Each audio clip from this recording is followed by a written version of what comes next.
Presentamos 24 tarde. Estamos 24 tarde. Cardenal guardó silencio. Gracias. Ricardo Esati finalmente no declaró ante el fiscal Emiliano Arias. El cardenal se acogió al derecho de guardar silencio y se retiró de la Fiscalía de Rancagua bajo un estricto resguardo policial. Descartan vagones exclusivos para mujeres en el metro durante las horas punta. Autoridades ya estudian plan para evitar casos de acoso en el transporte público. Presidente Piñera se reunió con expresidentes tras el fallo de La Haya. Dijo que el veredicto es categórico y señaló que todos los que queremos entender, entendemos perfectamente. Cardenal guardó silencio. Gracias. ¿No va a cooperar con la investigación? Todo vamos a colaborar con todo. ¿Cómo están ustedes? Bienvenidos a 24 tarde. Como vemos, bajo estrictas medidas de seguridad, el cardenal Ricardo Esati llegó hasta la Fiscalía de Rancagua esta mañana. La autoridad eclesiástica fue citada para declarar en calidad de imputada por presunto encubrimiento de abusos sexuales en la Iglesia Católica. Marco Fuentes en directo a esta hora con todos los detalles. Marco, ¿cómo estás? ¿Cómo están ustedes? Muy buenas tardes. Claro, luego de semanas de incertidumbre, cuando faltaban 20 minutos para las 10 de esta mañana, llegó hasta la Fiscalía de Rancagua el cardenal Ricardo Esati. Su ingreso al edificio del Ministerio Público aquí en la ciudad fue bastante complejo. Un grupo de carabineros intentó mantenerlo lejos del alcance de las cámaras y los micrófonos de los medios de comunicación que estábamos intentando obtener alguna declaración del cardenal. Sin embargo, eso no fue posible, se limitó únicamente a levantar su mano mientras su abogado aseguraba que a su salida emitiría algunas declaraciones. Él guardó silencio, tal como lo hizo media hora después, porque esperó media hora en la recepción del edificio, guardó silencio ante el fiscal Emiliano Arias, quien lo citó en calidad de imputado como presunto encubridor del ex canciller del Arzobispado de Santiago, Óscar Muñoz, sobre quien pesan 5 cargos por abuso sexual contra menores y estupro. ¿Por qué, en definitiva, el cardenal Esati decidió guardar silencio? Según se puede deducir de alguna manera de las declaraciones de su abogado, consideran que no hay antecedentes fundados ni graves para primero ser citado como imputado y luego esperan que el Juzgado de Garantía de Rancagua resuelva la audiencia de sobreseimiento que estaba fijada para este viernes. Pero ¿qué ocurrió? A solicitud de la Fiscalía, el Juzgado de Garantía de Rancagua se declaró incompetente en el caso contra el ex canciller Óscar Muñoz Toledo. Lo que pasará ahora es que esta causa debe ser trasladada hasta el 13º Juzgado de Garantía de Santiago y corresponde a la comuna de Macul. Escuchemos al abogado Hugo Rivera, quien ha representado hoy ante el fiscal Emiliano Arias al cardenal Ricardo Esati. Escuchemos sus declaraciones. Nosotros queremos discutir con transparencia, con todos los elementos para que la sociedad sepa íntegramente cuáles son las pruebas de cargo y descargo en una audiencia pública. Hasta ahora no podemos tenerlo. No nos hemos escabullido. Y por ahora el señor cardenal no declaró hasta que discutamos con el Ministerio Público el sobreseimiento administrativo. Es inocente, totalmente. Totalmente. Y es lo único que solicitamos, que se nos permita ante un tribunal, porque los tribunales de justicia son los que resuelven este país. Nunca ha ocultado ni destruido antecedentes. ¿No conocía los antecedentes? Todo se ha investigado, todo. Y él fue el primero que puso en conocimiento de los estamentos correspondientes para que se investigara. Bien, podemos contarles el ambiente que se vivió a la llegada del cardenal Esati. Se vio muy incómodo al prelado en su ingreso al edificio del Ministerio Público aquí en Rancagua. Recordemos que esta es una cita bastante importante para las indagatorias que encabeza el fiscal regional de O'Higgins en torno a este posible encubrimiento que habría cometido, en que habría incurrido el cardenal Ricardo Esati en lo que dice relación con la autodenuncia por abuso sexual que presentó en su momento el ex canciller del arzobispado de Santiago, Óscar Muñoz Toledo, y quien fue ordenado, por lo menos se le impuso prisión preventiva en un primer momento, luego, hace algunos días, en septiembre, el 22 de septiembre, se le cambió esa medida cautelar por arresto domiciliario. El cardenal Ricardo Esati guardó un hermetismo absoluto. Solamente cuando a su salida le consultábamos sobre si está por lo menos intentando prestar colaboración con la investigación, él señaló que prestará esa colaboración que de alguna manera se le exige desde diferentes sectores, pero que en este escenario judicial, cuando el juzgado de garantía de Rancagua se ha declarado incompetente, no es el momento. Espera que se resuelva quién, en definitiva, llevará adelante, qué tribunal llevará adelante, principalmente la audiencia de sobreseimiento que han solicitado, pues indican que es absolutamente inocente de los delitos que hoy se le imputan. El fiscal Emiliano Arias, por su parte, defendió, de alguna manera señaló que era parte de los escenarios previsibles el que el cardenal guardara silencio durante esta toma de declaración, que es un derecho que no tiene ninguna consecuencia o sanción del punto de vista legal. Pero sí, defendió el peso de los antecedentes que existen y que lo motivaron a citar en calidad de imputado al cardenal Esati. Cuando el prelado ingresó al quinto piso del edificio de la Fiscalía aquí en Rancagua, enfrentó directamente el cara a cara con el fiscal Emiliano Arias. También lo acompañaba el fiscal Miguel Ángel Velázquez, que es un especialista en delitos canónicos. Había un oficial del OS9 de Carabineros y un asesor jurídico, mientras el cardenal Esati estaba junto a su abogado, que tiene poder y patrocinio, don Hugo Rivera, más dos abogados que lo acompañaron en este día, un día crucial en la investigación que lleva adelante la Fiscalía de Rancagua. Escuchemos al fiscal regional Emiliano Arias. El guardar silencio es un derecho que tiene todo imputado. Si todos nosotros, alguna vez seamos imputados, tenemos ese derecho, y la verdad que la ley especialmente establece que el ejercicio de este derecho no traerá consecuencia legal adversa alguna. Las defensas y sus actuaciones, en cuanto sean ajustadas de derecho, no tengo ningún parecer tan especial. También el derecho de todo imputado de solicitar el sobreseimiento definitivo en cualquier etapa del procedimiento, al inicio, al final o al medio. La verdad que es su derecho, en definitiva. Nosotros seguimos avanzando con otras declaraciones, seguimos avanzando con la investigación, y si es que se hace necesario, será citado nuevamente. Bien, una de las frases que quedan también de las declaraciones del fiscal regional Emiliano Arias es, él señala, esto no es una cacería de brujas, defendiendo a cabalidad los antecedentes que han logrado recabar durante estos meses de investigación y que de alguna manera le permiten sostener una presunción fundada respecto a el delito cometido por el cardenal Esati, que sería de encubridor del actuar del ex canciller Óscar Muñoz Toledo, quien tenía un cargo muy importante en la arquidiócesis de Santiago. Obviamente ustedes lo escucharon, no se descarta que el cardenal Esati sea nuevamente citado a declarar.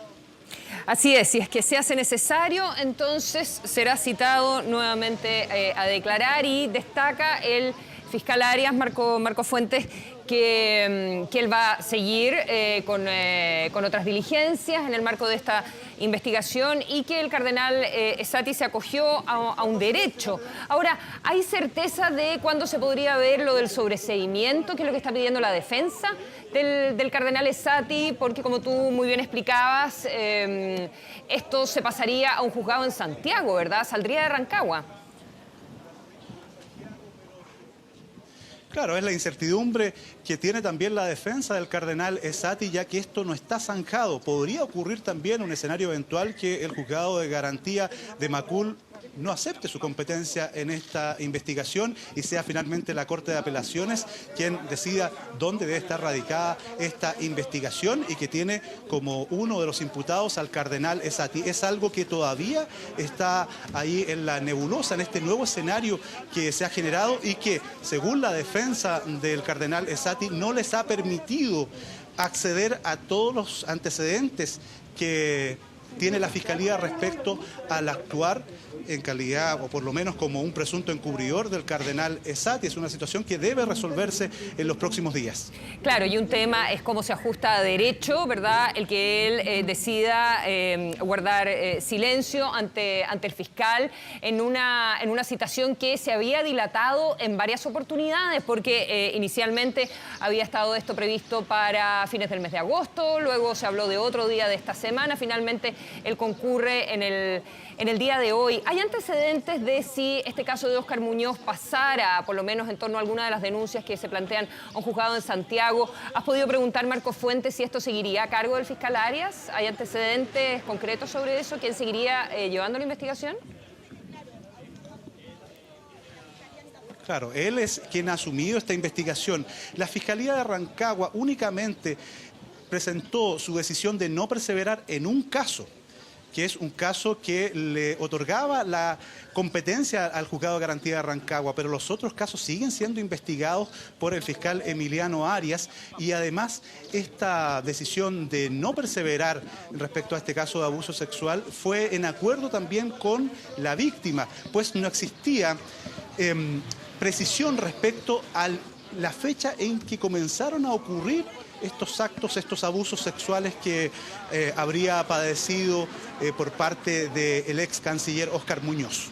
Claro, hay que ver entonces si es que se desestima ese caso puntual, que es el que ocurre en la región de O'Higgins y que por lo tanto le permite al fiscal Arias hacerse cargo de esta investigación puntualmente, si los otros casos ocurrieron en otras regiones, si seguirían o no a cargo del mismo fiscal. Marcos Fuentes, cuéntanos un poco respecto del ambiente que se vivió ahí en la Fiscalía. En las imágenes vemos protección de carabineros, pero no había vallas. Hemos visto varias declaraciones de personeros importantes. En otros casos, a lo largo del año, ahí en la Fiscalía de Rancagua se ponían vallas papales. Descríbenos un poco cómo fue el ambiente que se vivió ahí. Bueno, primero habían no más de 5 carabineros apostados aquí en esta calle donde está ubicado el edificio del Ministerio Público.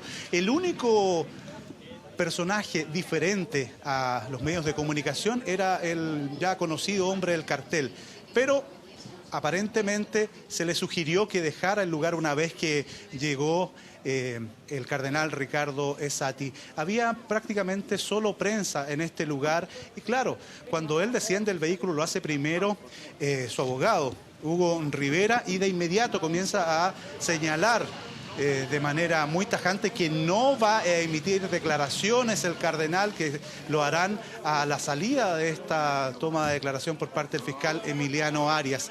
Hubo expectación, sobre todo porque luego de este tumulto que se generó cuando intentábamos obtener alguna declaración, algunas personas también cayeron, se produjo también una incomodidad en el desplazamiento del cardenal y luego, cuando ya pensó que todo estaba superado, ingresa al edificio y debe esperar media hora en la recepción de la Fiscalía de Rancagua, puesto que la toma de declaración, su comparecencia estaba fijada para las 10 de la mañana. Se le vio muy incómodo al cardenal, simplemente mantenía una sonrisa un tanto nerviosa mientras intentaba abrirse paso entre carabineros, periodistas y otras personas.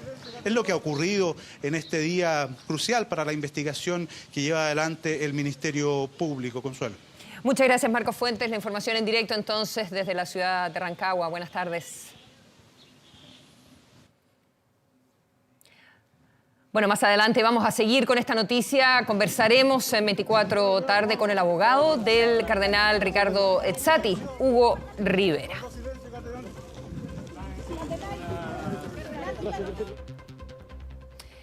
Detienen al autor de 2 violentos portonazos realizados en el mes de junio pasado. El delincuente es menor de edad y forma parte de una banda que intimidaba a sus víctimas con armas de fuego.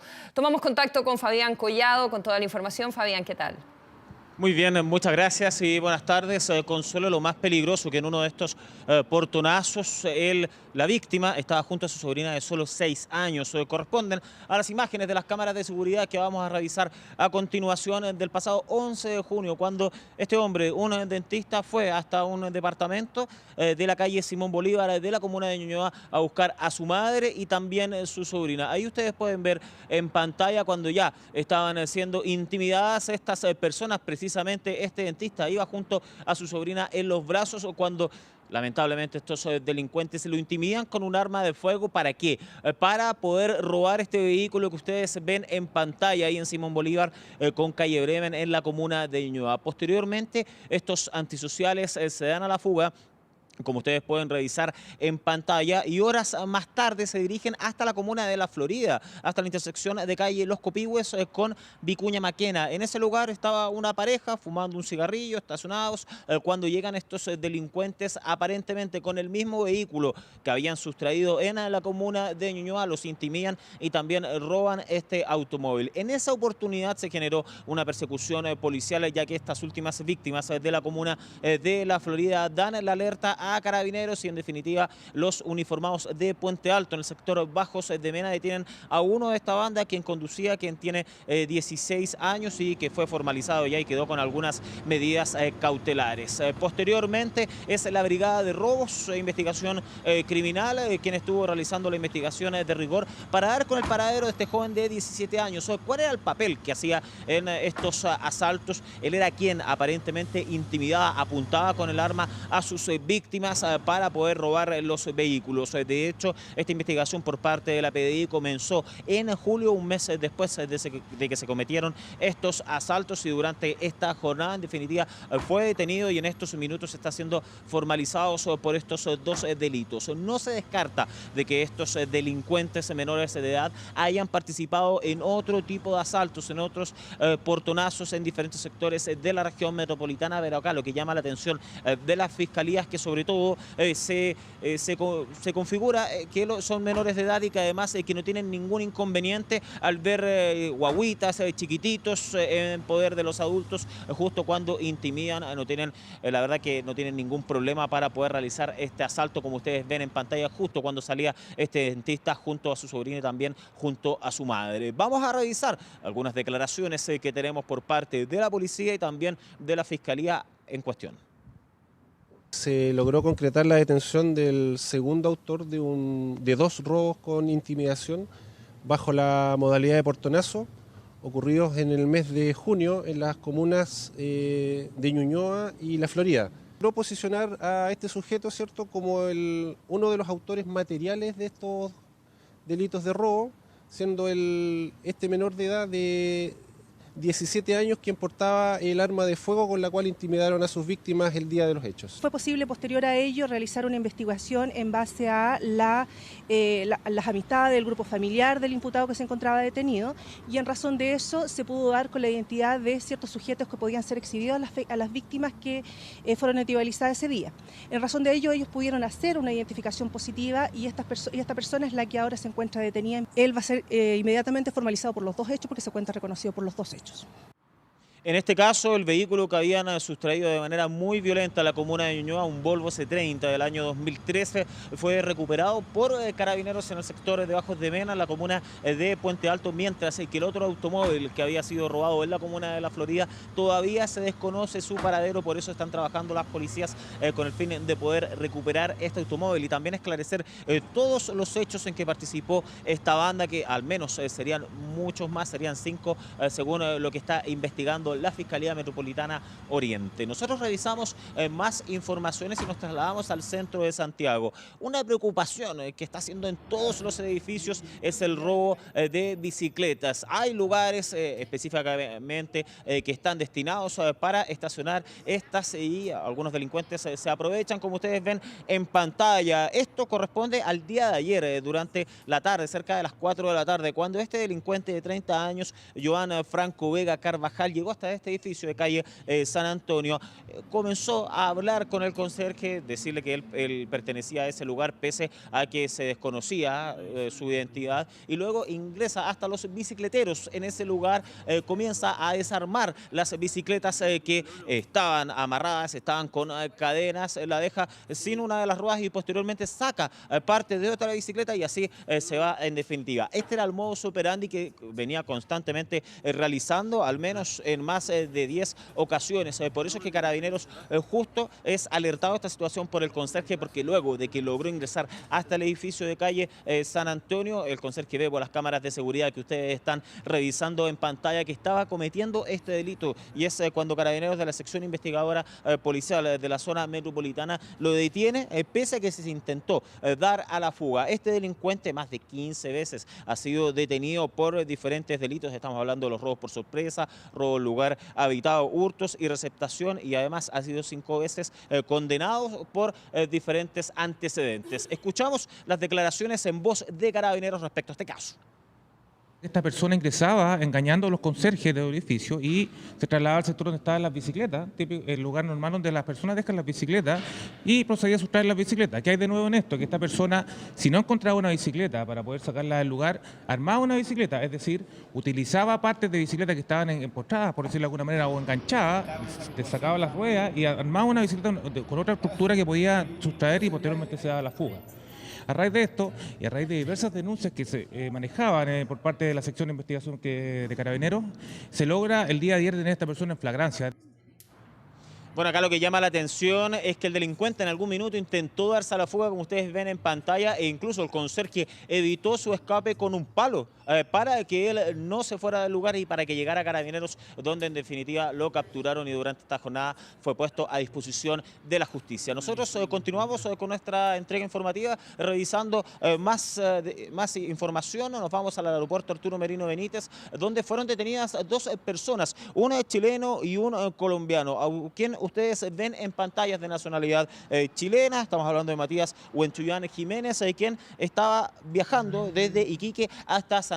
Gracias a los perros de la Policía de Investigaciones, perros adiestrados obviamente, pudieron verificar que este sujeto tenía escondido más de 5 kilos de marihuana creepy, que es lo que ustedes están viendo, adosados en el abdomen, en el muslo, en la pantorrilla. Quiso pasar desapercibido, pero no lo logró, pese a que ya estaba en la región metropolitana, listo para poder distribuir esta droga que está evaluada en 26 millones de pesos que ustedes ven en pantalla. El otro caso es lo que precisamente ustedes están observando, es un ciudadano colombiano, en este caso que él viajaba desde Santiago hasta Punta Arenas, también gracias a los perros de la Policía de Investigaciones de la Brigada Antinarcóticos del aeropuerto. Verifican que había algo extraño, por eso que inmediatamente lo llevan hasta un sector apartado del terminal aéreo de nuestro país, donde verifican que en su bolso tenía 200 cápsulas de clorhidrato de cocaína. Estamos hablando un poco más de 2 kilos, que es lo que ven en pantalla, además de una bolsa de cafeína blanca en polvo. Todo esto con el objetivo de poder mezclar la droga y así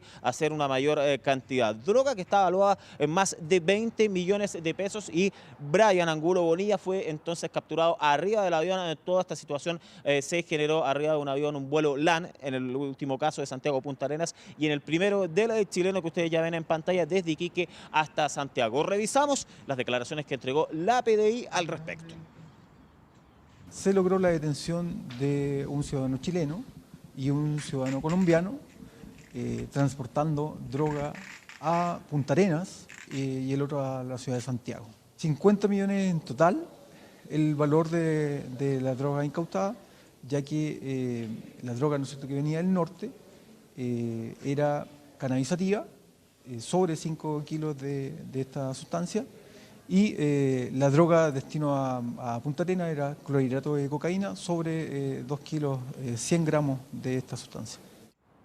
Llama la atención principalmente el primer caso, el de la persona chilena que tenía adosada a su cuerpo toda esta marihuana. Incluso le podría haber presentado algunos problemas de salud, ya que estaba muy avegada y fue bastante complicado poder extraer toda esta droga y realizar las pruebas de campo respectivas, que en definitiva dejaron en la cárcel, en prisión preventiva, a estos 2 sujetos, incautando más de 50 millones de pesos en total en droga, y que ya afortunadamente están fuera de las calles de Santiago y de las diferentes regiones de nuestro país. país, Consuelo. Claro que sí, llama la atención también el procedimiento que lleva adelante la policía con los perros, porque los perros los suben al avión también, dentro del avión, o sea, no es solo en la parte de aduana, donde están las maletas, donde hacen su trabajo estos animales.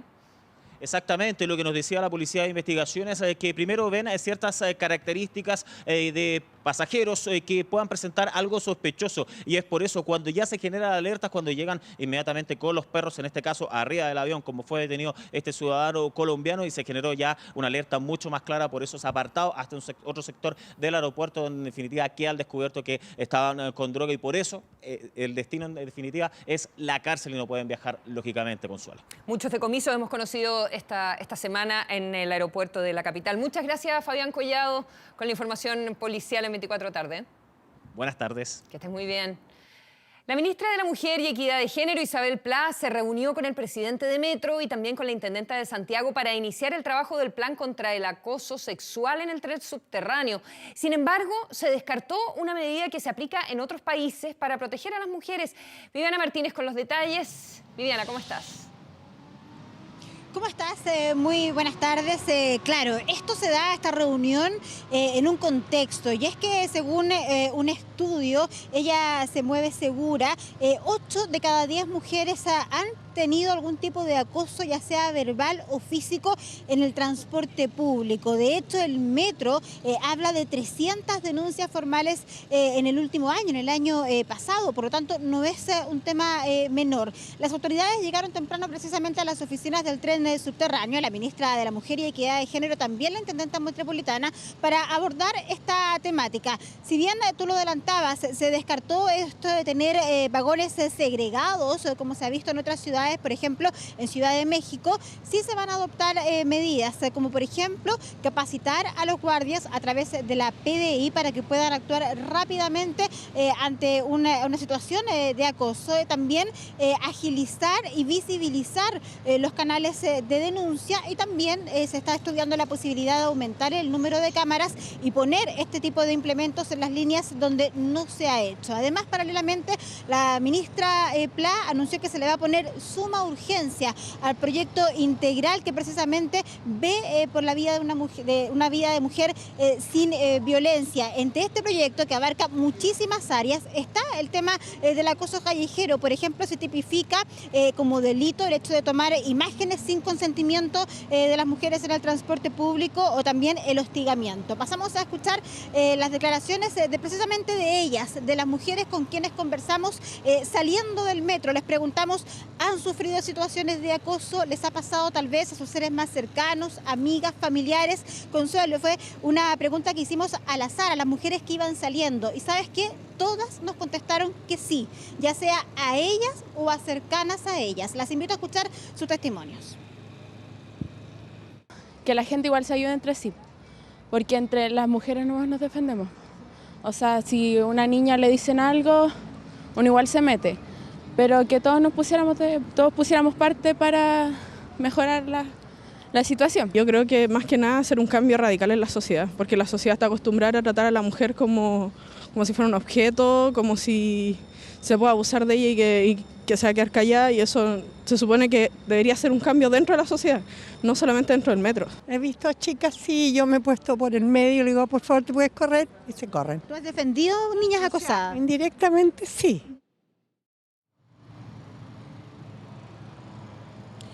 Bien, escuchábamos ahí los testimonios, ellas nos decían, a mí me ha pasado, la mayoría también nos contaba que cada vez se atrevían más, no solo a denunciar, sino que a parar el acoso ahí mismo. Cuando ellas se han sentido agredidas o cuando alguien las ha estado molestando, son ellas mismas las que se han dado vuelta para poner fin a esta situación y posteriormente han hecho una denuncia. También veíamos ahí a una de las mujeres de nuestras entrevistadas que nos decía, me tocó a mí ponerme entre una chica adolescente que estaba siendo acosada y su acosador. Bueno, eran parte de los testimonios que estábamos recogiendo. Les adelantábamos de las medidas que tomaron las autoridades. Les invito a escuchar sus declaraciones. Aunque se descartaba entonces estos vagones segregados, sí se van a hacer cosas concretas como la capacitación de los guardias y también se van a lanzar campañas informativas, porque todos apuntaban a que la idea no es entregarle el espacio público a los acosadores haciendo esta segregación, sino que más bien hacer un cambio cultural, un cambio de entender que no es normal hostigar a una mujer en la vía pública. Escuchamos. Tenemos una legislación que viene avanzando en los últimos 25, 26 años en esta materia primero de violencia intrafamiliar, luego de violencia en el marco de las relaciones de pareja y ahora ya de frentón en materia de violencia de género, pero todavía estamos en una etapa incipiente. Metro ha instalado una política en la cual con la denuncia coloca un abogado y acompaña el proceso judicial en estas denuncias. Tenemos que reforzar cuáles son las sanciones, porque hoy día efectivamente están catalogadas muchas de ellas como faltas y no tienen las sanciones que efectivamente las víctimas esperan. No compartimos esa política tal como ha anunciado la ministra de la Mujer, la intendenta, la ministra de Transporte y todos los conocedores del tema, las organizaciones especializadas en temas de acoso que no están de acuerdo con el tema de tener carros segregados. Bien, declaraciones de las autoridades entonces, por un lado con las medidas que se van a tomar en el metro, campaña comunicacional, más cámaras, capacitación a guardias y visibilizar, los canales de denuncia, y por otro lado, Consuelo, esta suma urgencia que se le pone a este proyecto integral contra la violencia contra la mujer, que entre otras muchas cosas, porque yo te decía, abarca varias áreas, está por supuesto contenido también el tema del hostigamiento, no solo en la calle y el transporte público, sino que también algo tan sensible que mostraba, de hecho hace poco nuestro programa Informe Especial, como es que se capturan imágenes, videos de mujeres sin su consentimiento mientras se están movilizando a sus lugares de estudio, trabajo o por supuesto a sus casas. Claro, el gobierno está subrayando la necesidad de hacer cambio cultural y la mirada que tiene la ministra Pla en esta ocasión es que no hay que aislar a las mujeres, sino finalmente reforzar los canales, y así lo decía la intendenta también, de denuncia, pero todos sabemos que no sé, un susurro al oído, una situación incómoda, sobre todo en horas puntas en que los santiaguinos viajan realmente apretados en el metro. Claro, no todas las mujeres se van a animar a hacer la denuncia y a ir a tribunales y a mantener todo el procedimiento judicial por el mal rato que eventualmente puedas pasar. No todas son situaciones de, no sé, de abuso sexual en términos más graves, digamos, no lo estoy minimizando, pero digo que por eso hay otros países, ¿verdad? Tú lo mencionabas, México, por ejemplo, en Río de Janeiro hace muchos años, donde de lunes a viernes y en las horas punta las mujeres y los niños también tienen la posibilidad, no es que tengan que ir segregados, pero si ellas quieren, se pueden ir en estos vagones exclusivos, vagones separados. Sí, y ¿sabes qué, Consuelo? Se lo preguntábamos tanto a la ministra como al presidente de Metro, así tal cual. Le decíamos, ¿sabe que en horas punta las mujeres estamos, bueno, todos los usuarios de Metro, ¿verdad? Tan apretados, esa es la palabra, por más coloquial que suene, que es difícil moverse. Por lo tanto, al mismo tiempo, es difícil identificar al agresor cuando las mujeres se sienten vulneradas física o verbalmente. Por lo tanto, claro, ahí, como tú dices, hacer la denuncia es complejo. Por eso decía la ministra, no vamos a optar por segregar a las mujeres con estos vagones especializados para ellas, porque además hay un tema operativo detrás. Por ejemplo, cómo se va a hacer en un andén que está lleno y donde es muy difícil desplazarse, hacer que ellas puedan pasar, por ejemplo, hacia los vagones traseros o hacia los vagones delanteros. Hay todo un cambio operacional ahí que es difícil de implementar, además del tema cultural que yo te decía, no se quiere segregar a las mujeres, sino que al revés, hacer un cambio cultural. Por eso se iba a apuntar al tema de la denuncia, por un lado, y también al tema de las campañas comunicacionales. De hecho, sabemos que Metro está preparando una que se va a lanzar luego, en el mes de noviembre. Así que nos vamos a quedar bien atentos a eso. Eso es súper importante, las campañas, y que cuando uno anda en el tren subterráneo de la capital haya letreros, haya conceptos que se estén reforzando para evitar estas situaciones. Ahora, respecto de lo que tú mencionas, Viviana, uno bien podría establecer, si bien esto ya se desechó, ¿verdad?, que fuese el último tren, por ejemplo, y que uno bajara por determinada escalera en la hora punta de la mañana y de la tarde, de lunes a viernes, que son los horarios más complicados, pero que eso te permitiera a ti como mujer, si tú te quieres ir en ese hipotético vagón exclusivo, que sepas dónde colocarte y por qué torniquete pasar y por qué escalera bajar para quedar ubicada en esa parte del andén. Pero bueno, en todo caso, esto ha sido desechado y esto en todo caso era un proyecto de resolución de diputados que habían solicitado al Ministerio de Transporte que tomara en consideración esta medida, y era bien transversal. Tenías a María José Hoffman de la UDI, Marisela Santibáñez del PRO, Gabriel Sirbel de la ADC, Marcela Hernando del Partido Radical, Harry Jürgensen de RN, Loreto Carvajal del PPD, o sea, parlamentarios de un amplio espectro político. Pero bueno, Quedamos entonces pendientes para ver de qué manera se refuerzan de otra manera, con campañas, por ejemplo, los protocolos para evitar el abuso y el acoso en el metro de Santiago hacia las mujeres. Muchas gracias, Viviana. Que esté muy bien, buenas tardes. Chao. Esta mañana el presidente Sebastián Piñera sostuvo una reunión con expresidentes y agentes de Chile en La Haya para analizar el fallo de la Corte Internacional de Justicia que desestimó la demanda boliviana contra nuestro país. Vamos con Valentina Reyes, quien tiene todos los detalles. ¿Qué tal, Valentina? Hola, ¿cómo estás, Consuelo? Buenas tardes. Sí, el presidente Piñera destacó nuevamente que lo que determinó la Corte Internacional de Justicia es un triunfo, pero dijo la vida continúa y hay que pensar en el futuro. Recordemos que los expresidentes Lagos y Frey habían estado días antes del fallo de la Corte de La Haya aquí en el Palacio de la Moneda y hoy estuvieron ellos, pero también el canciller Ampuero, la subsecretaria de Relaciones Exteriores y el agente chileno Claudio Grossman. De hecho, tenemos las imágenes del momento en que Claudio Grossman entrega el fallo de la Corte Internacional de Justicia al presidente Sebastián Piñera. Fue una reunión temprano en la mañana, a las 9 de la mañana, era la cita, ya antes de las 9 empezaron a llegar los integrantes a este desayuno y se extendió por más de una hora abordando los alcances de este fallo, pero también hablando, como lo decíamos, del futuro, porque el presidente Sebastián Piñera señalaba que hay que pensar en los nuevos desafíos de Chile y además agradeció la presencia y ayuda de los expresidentes y lo pidió también para adelante, para los nuevos desafíos de Chile. Recordar que Michelle Bachelet no está presente porque ahora ella es alta comisionada de Derechos Humanos en Naciones Unidas, pero en su momento, cuando ella era presidenta, se habían reunido todos los expresidentes para abordar este tema en el Palacio de la Moneda. Lo importante, dijeron, es haber abordado este tema como un tema de unidad nacional. Vamos a escuchar al presidente Sebastián Piñera, quien se refirió a esta posibilidad de que Evo Morales envíe una carta a la Corte Internacional de Justicia. El presidente aseguró que puede haber diálogo, pero que Bolivia debe acatar lo que resolvió la Corte Internacional de La Haya. El fallo de la Corte Internacional de Justicia de La Haya es tan claro, tan categórico, se adoptó por una mayoría tan sólida que creo que todos los que queremos entender, entendemos perfectamente bien lo que dice.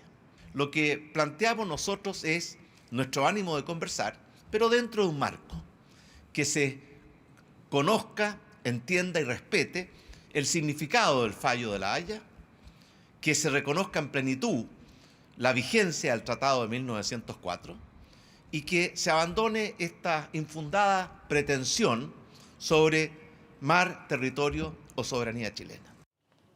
Después de esta reunión y de las palabras del presidente Sebastián Piñera, también hablaron el expresidente Lagos y el expresidente Frey. ¿Qué dijo Ricardo Lagos Escobar? Que hay que dar vuelta a la página, que hay que retomar las conversaciones con Bolivia. Y el expresidente Frey se refirió al fallo de La Haya. Dijo que es un fallo, no es un informe, tal como lo catalogó Evo Morales. Y además habló de las próximas elecciones en Bolivia, donde dijo que ojalá Bolivia tenga un presidente electo con el que se pueda conversar. Revisemos lo que dijeron los expresidentes. Los países vecinos conversan y la Corte demostró que el conversar no implica generar derechos. Y creo que ese fallo de la Corte también establece que los países civilizados conversan. Fallar de otra manera habría sido la imposibilidad de conversar entre países porque generan derechos. Y creo entonces que a partir de este caso la Corte quiso dar también un mensaje al mundo. Y el resultado de este informe, como dicen algunos, no, es un fallo, no es un informe. Yo creo que en este momento se ha demostrado que el país, cuando tiene la capacidad de trabajar en conjunto, de trabajar con un criterio de Estado en los grandes temas nacionales e internacionales, logramos grandes objetivos. Y eso es lo que nunca podemos perder de vista.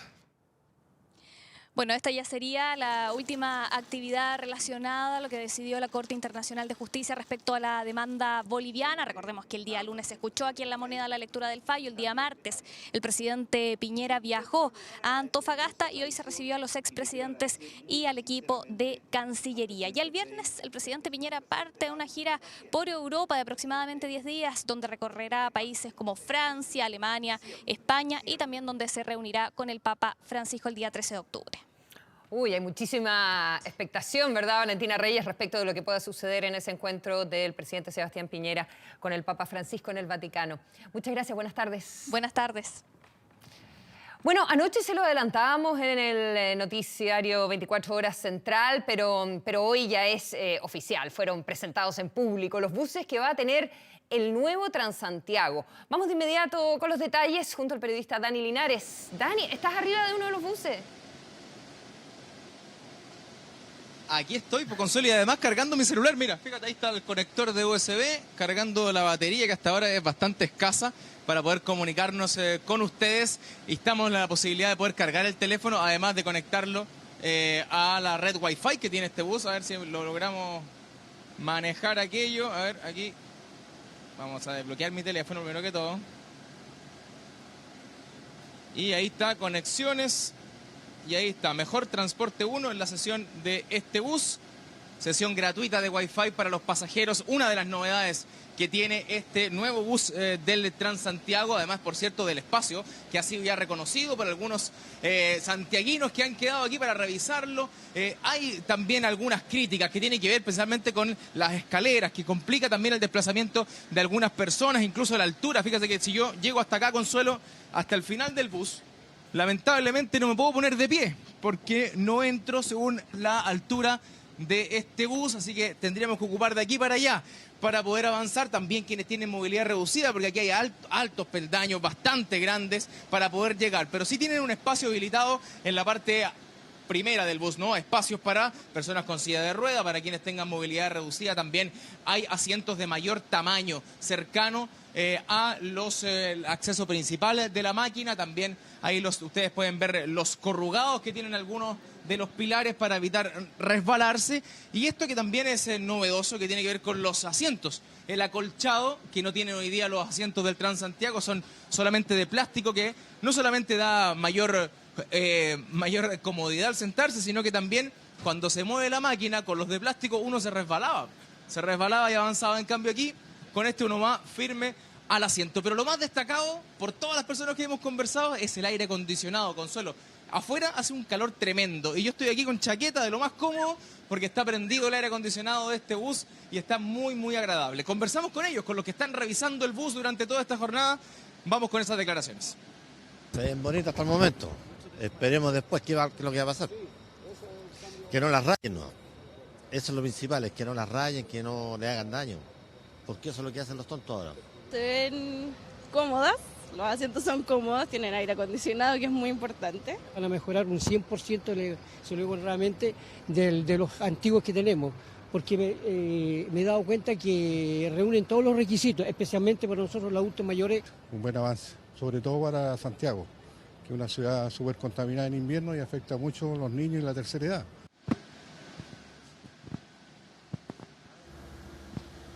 Ahí la opinión de los pasajeros que han conocido esta máquina, que es a petróleo, es diésel. Y tenemos otra pasajera acá que nos acompaña, la ministra de Transporte, Gloria Hood. Ministra, bueno, contentos muchos santiaguinos de conocer estas nuevas máquinas.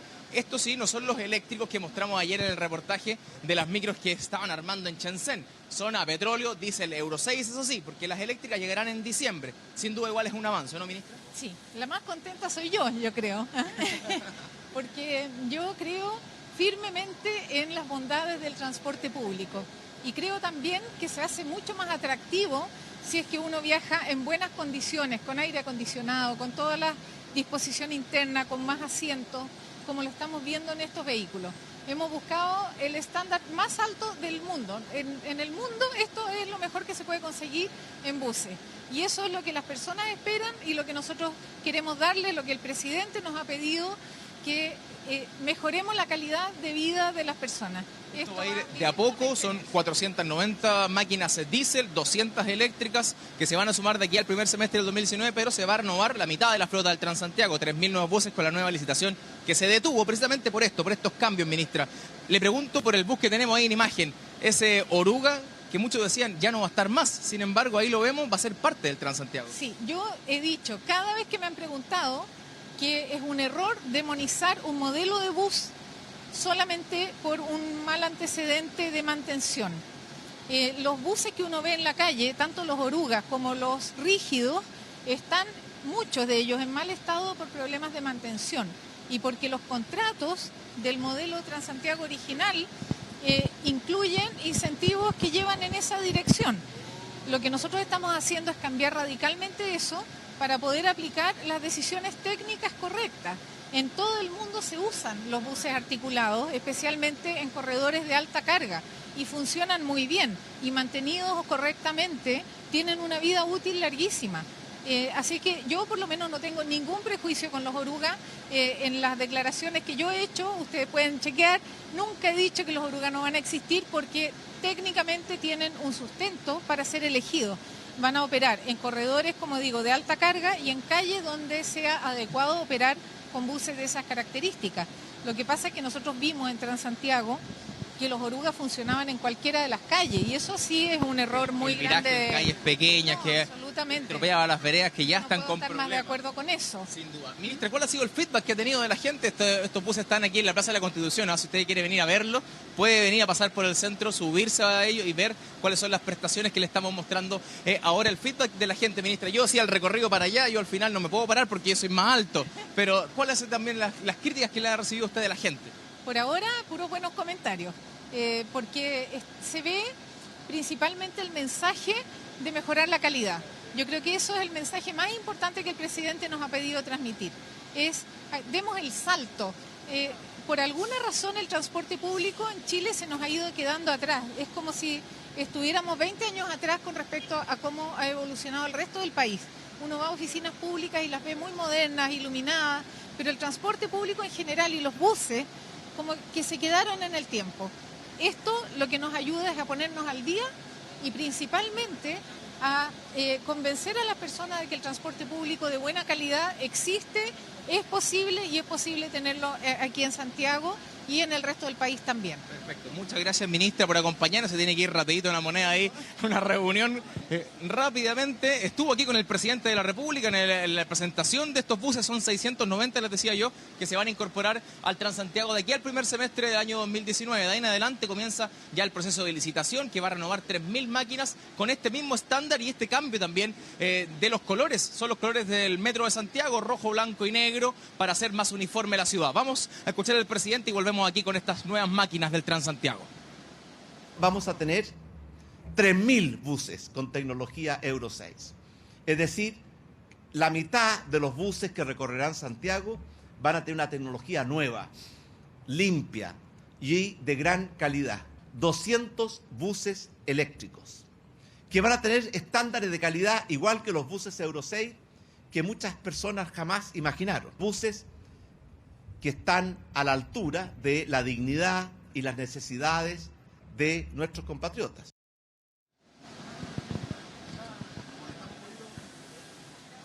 Ahí las palabras del presidente de la República. Se anduvo llenando la micro. Aquí hay gente que va pasando porque muchos quieren conocer cuál va a ser la nueva tecnología, las prestaciones que va a tener el Transantiago y ojalá disfrutarlas y cuidarlas, que se transformen en un patrimonio de la ciudad. Estas micros, como son en otras ciudades capitales importantes del mundo, que su transporte es reconocido a nivel mundial y se cuida como tal. Ojalá que estas micros que se van a incorporar a partir de hoy, estas 490, lleguen a buen estado cuando se complete la renovación del Transantiago, los 3.000 buses con la licitación del próximo año. Ojalá que estas que van a entrar antes estén, ojalá, en las mismas condiciones de cómo llegaron, ya que están bastante mejor a las que ya tienen hoy el sistema de más de 11 años corriendo por las calles de la capital y que han dejado, por cierto, problemas no solamente en las frecuencias, en las complicaciones que tienen los que usan el transporte público, sino más bien también en el material, las mantenciones que tienen las máquinas. Consuelo.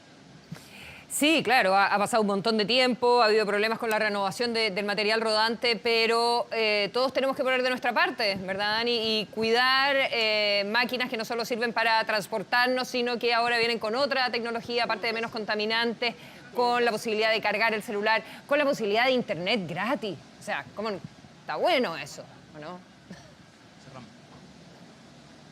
Está bastante bueno, ha generado mucho entusiasmo en quienes han llegado a conocer estos buses, todos asombrados por la temperatura que hay acá, es muy agradable, el aire acondicionado que está prendido a máxima capacidad y que, por cierto, es muy distinto al ambiente que hay afuera con mucho calor, y eso ha sido bien recibido por los santiaguinos durante esta jornada. Es lo que más destaca, al menos durante las prestaciones que tienen estos buses que poco a poco se han ido conociendo y que a partir de hoy los va a encontrar en funcionamiento poco a poco, gradualmente, hasta el primer semestre del 2019, cuando se junten ya los 690 buses, tanto eléctricos como diésel Euro 6 en la capital. Y me imagino que se pueden alcanzar a visitar quienes quieran, quienes anden cerca ahí de la Plaza de la Constitución, del Palacio de la Moneda. Sí, como todas esas otras personas quieren ir a darse una vueltecita, conocer esta nueva tecnología, ahí está disponible por un ratito más antes de que entren ya en circulación en las calles. Muchas gracias, Dani Linares. Buenas tardes. Chao, Consuelo, que estés bien.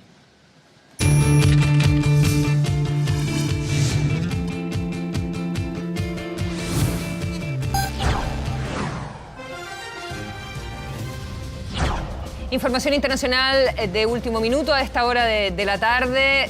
Va a tener que volver a la cárcel el expresidente del Perú, Alberto Fujimori. Tenía que cumplir una condena de 25 años por 2 casos de violaciones a los derechos humanos. Soledad Agüero con todos los detalles. Sole, bienvenida. ¿Cómo estás, Consuelo? Claro, una información que ya están replicando en los distintos portales a nivel internacional. La prensa peruana está monitoreando esta información porque finalmente la Corte Suprema de Perú anuló el indulto que el expresidente Pedro Pablo Kuczynski le había dado al expresidente Alberto Fujimori en diciembre del año pasado, y con esto va a tener que volver a la cárcel. Ya se emitió una orden de captura.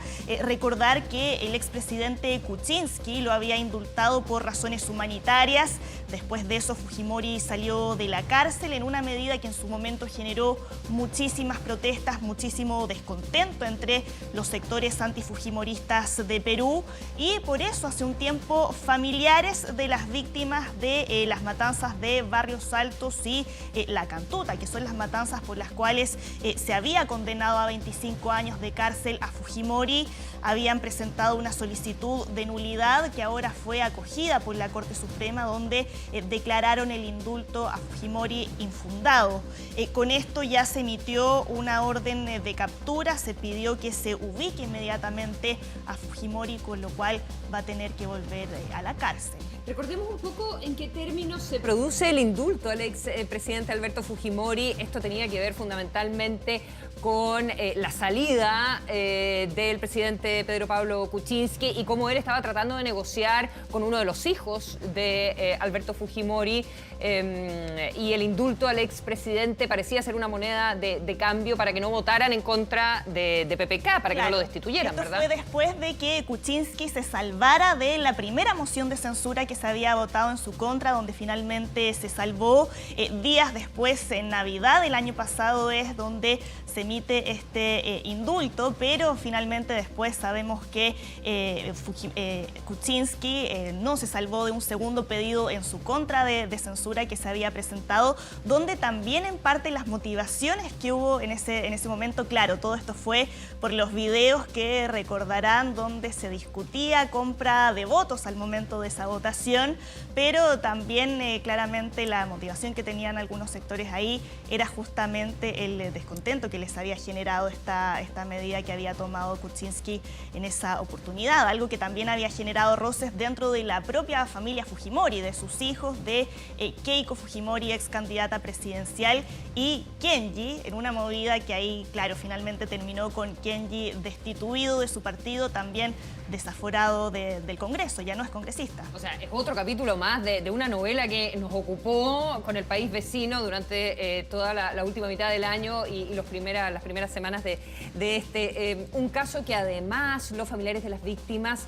de Barrios Altos y de La Cantuta llevaron a la Corte Interamericana de Derechos Humanos, que había recomendado a Perú que hiciese una revisión de este caso, y es lo que finalmente se ve en la Corte Suprema, porque estos son dos casos con matanzas a principios de los años 90 que se vinculan con la guerra contra Sendero Luminoso. Exactamente, solo 12 años de los 25 que se habían dictado en su contra alcanzó a cumplir de condena Alberto Fujimori, donde, claro, como tú bien mencionabas, Consuelo, la Corte Interamericana de Derechos Humanos en junio había pedido que se revisara esta medida, una información que, como les mencionábamos, está en desarrollo, y vamos a seguir pendientes durante el día, por supuesto, de todas las reacciones que surjan en Perú después de lo que dictó la Corte Suprema.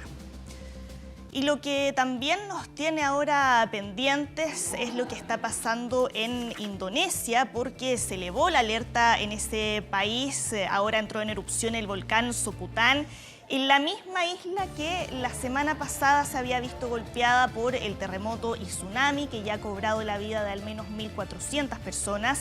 Este es un volcán que está a unos 600 kilómetros aproximadamente de la ciudad de Palu, que es donde fue el epicentro del terremoto y donde se ha registrado el mayor número de fallecidos.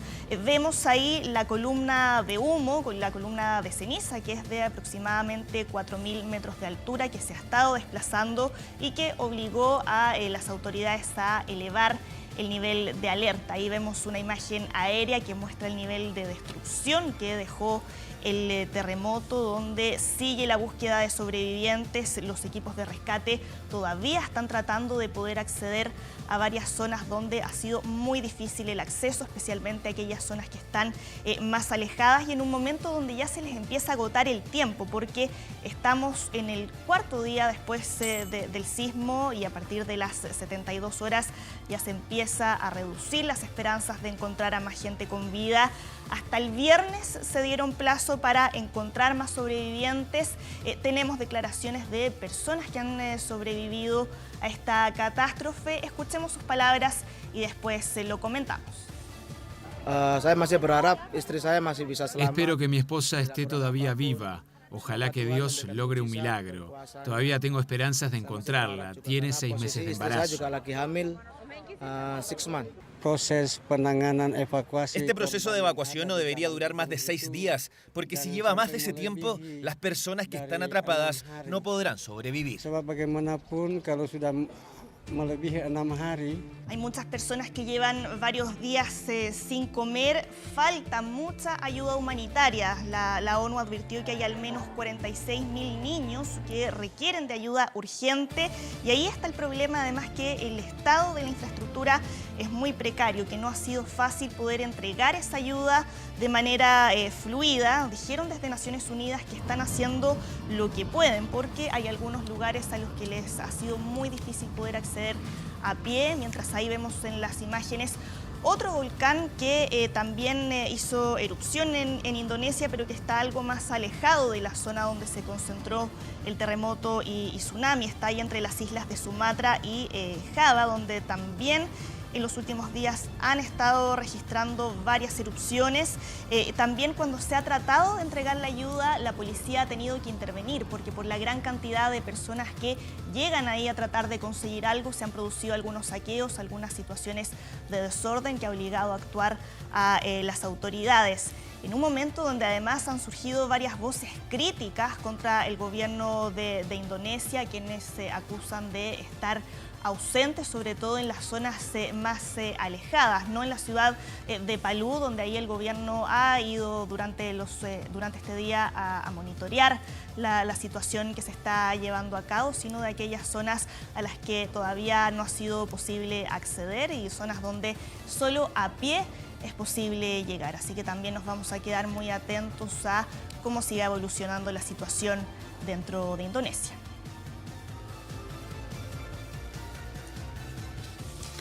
Vamos ahora a hablar de Donald Trump, porque ahora una investigación del New York Times dice que habría ayudado a su padre a evadir impuestos durante los 90 y por tanto dicen que la fortuna que heredó la habría obtenido a base de fraudes fiscales.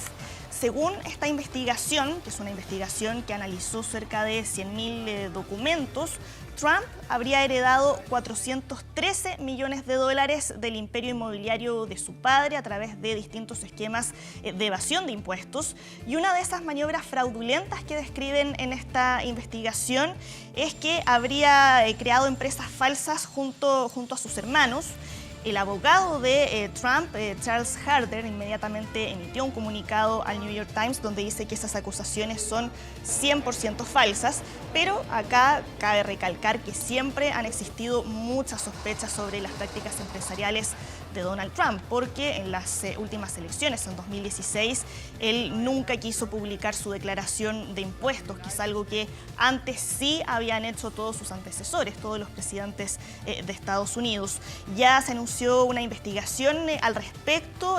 Un vocero del Departamento de Finanzas y de Impuestos del Estado de Nueva York dijo que se van a analizar parte de los documentos que se utilizaron en esta investigación del New York Times. Claro, y a propósito de esto, de cómo comenzó a amasar su fortuna el actual presidente de los Estados Unidos, recordemos que durante la campaña, bueno, no solo no dio a conocer las declaraciones de impuestos, como tú decías, Sole, sino que además dijo en algún minuto que él había comenzado con un préstamo de $1 millón nomás, que le había hecho su padre. Y bueno, ahora estamos viendo en esta investigación que fue harto más que $1 millón y que al parecer, además, la forma en que iba recibiendo esa plata desde niño, pero también hasta adulto, habría ayudado a sus padres a evadir impuestos. Claro, a propósito de eso, él siempre ha dicho que él mismo fue quien amasó su fortuna, incluso lo recalca en uno de los libros que escribió, en El arte de la negociación.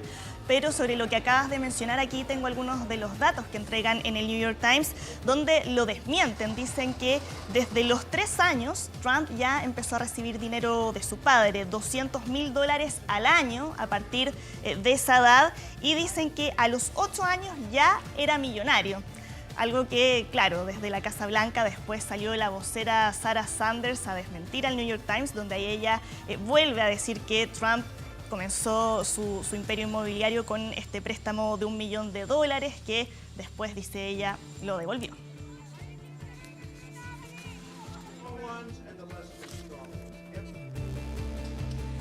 Bien, el presidente ruso Vladimir Putin calificó durante el día de sucio, bastardo y traidor a la patria al ex espía ruso Sergei Skripal, que, recordemos, sobrevivió después de haber sido envenenado en Inglaterra. Son declaraciones que él dio durante un foro sobre energía en Moscú, donde ella aseguró que Skripal seguía colaborando después con el espionaje occidental, después de que lo liberaron tras haber estado 5 años en la cárcel.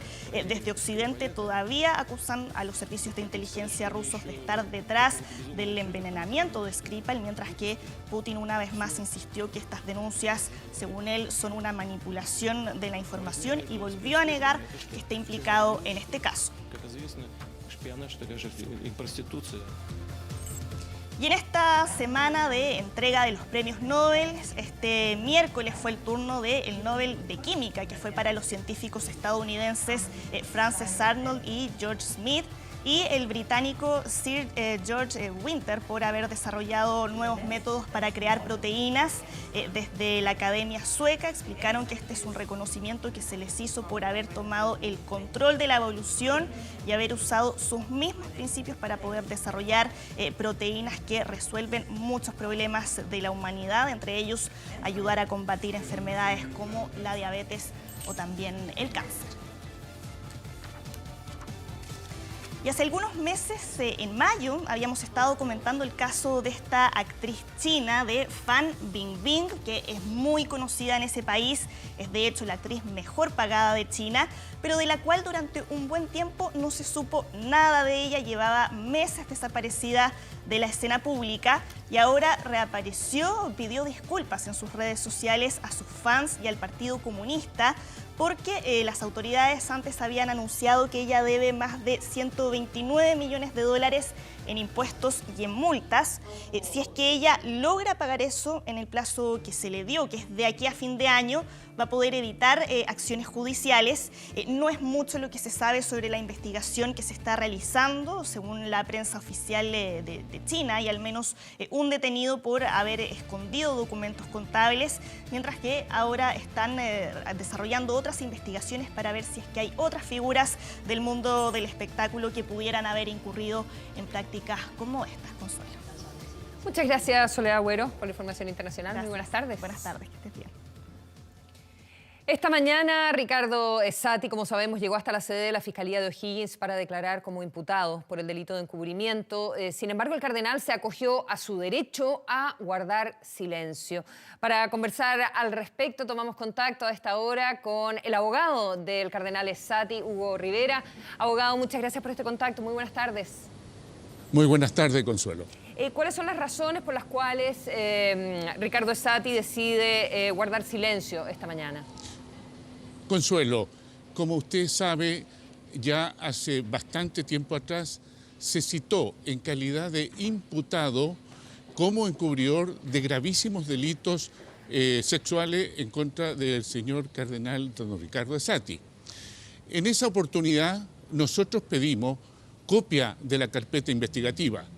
En esas copias pudimos percatarnos que no había ningún antecedente serio, contundente para hacer tan grave imputación.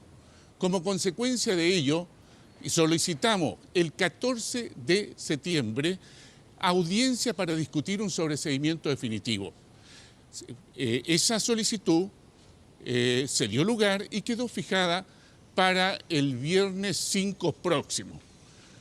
Curiosamente, el Ministerio Público ayer solicitó al Tribunal de Garantía que se declarara incompetente, cosa que ocurrió. Desgraciadamente, fue esa la resolución porque era el momento en que se iba a discutir con total publicidad los cargos y descargos. En virtud de esto, nosotros, por ahora, nos acogimos al derecho constitucional de guardar silencio. Además, recién hoy se nos dieron copia de la carpeta complementaria que no habíamos tenido. Ese es el motivo, nada más. Ahora, esta decisión que usted nos describe, abogado, ¿de qué manera conversa o se vincula con la declaración que hizo el cardenal Esati a mediados de julio, donde dice que reitera nuestra disponibilidad de colaborar con la justicia en todo lo que sea requerido? Por supuesto, siempre vamos a colaborar. Y una forma de colaborar es a través de la actuación del señor cardenal, a través de sus abogados. Pero es muy importante y no hay que perder de vista que es un derecho fundamental el derecho de la inocencia o presunción de inocencia, así como el derecho a la defensa jurídica para discutir en una audiencia pública como la que yo acabo de señalar. Estamos dispuestos a colaborar, pero es que aquí se nos imputó una participación inexistente y previamente entonces hay que discutir este tema. A ver, la imputación, abogado, como sabemos, no significa una declaración de culpabilidad ni de sospecha, sino solo una comunicación de que se está investigando a una persona. Si usted ha planteado que Está bien, señora Consuelo, sí. Pero usted estará de acuerdo conmigo que imputar en estas condiciones, si bien es cierto que técnicamente produce los efectos que usted señala, usted recordará las gravísimas consecuencias que trajo para la persona del cardenal. Una de ellas, recuerdo, tuvo que suspender presidir el Te Deum, y otras tan graves también como algunas solicitudes para entrar a su nacionalidad. Esto es gravísimo. Ese es el motivo. Entiendo. Usted ha planteado que nos están escabullendo y nos ha descrito... No nos estamos escabullendo que no y precisamente... Es así que lo que más deseamos que prontamente en este debate en la Casa de la Justicia, como es un tribunal, se discutan los cargos y descargos. Por eso nosotros queremos apresurar esta audiencia para que Chile entero se dé cuenta que no hay ningún cargo que formular en contra del señor cardenal. Abogado, si eso es así y no se están escabullendo y no está explicando cuáles son las razones por las cuales se decide guardar silencio en la citación de hoy, ¿por qué no se podían hacer ambos procedimientos? ¿Por qué no podía, si es que el cardenal es inocente, como usted lo plantea, por qué no podía declarar ante fiscal Arias y luego también hacerlo en términos públicos cuando se haga esta audiencia de sobreseimiento? No, el respeto y la dignidad de la persona tiene que hacerse valer en forma lo más inmediata posible. Usted sabe, el juzgamiento social, los efectos que produce. Y aquí, precisamente, tenemos que enfrentar donde debe ser la discusión, como son los tribunales, y ya los resultados sociales son muy grandes. Por eso la prontitud de que los tribunales resuelvan y conozcan este tema es fundamental. Entiendo. Está preocupado entonces por el juzgamiento social y el efecto que produce en la persona del cardenal Essati y también el respeto y la dignidad de la persona. Ahora también hay que pensar en la dignidad y el respeto a las víctimas que consideran que el cardenal también representa a la Iglesia Católica y que como tal es una autoridad moral que pertenece a una institución que está ciertamente pasando por una crisis muy profunda y que el hecho de no declarar también tiene un efecto simbólico importante. No, para cuando se sepa realmente cuál ha sido la actuación del señor cardenal, se tomará conocimiento que respecto de los dos casos que han salido en la prensa, tuvo una actuación lo más activa posible en cuanto a investigarse totalmente esos hechos. Así que no hay tal situación, Consuelo.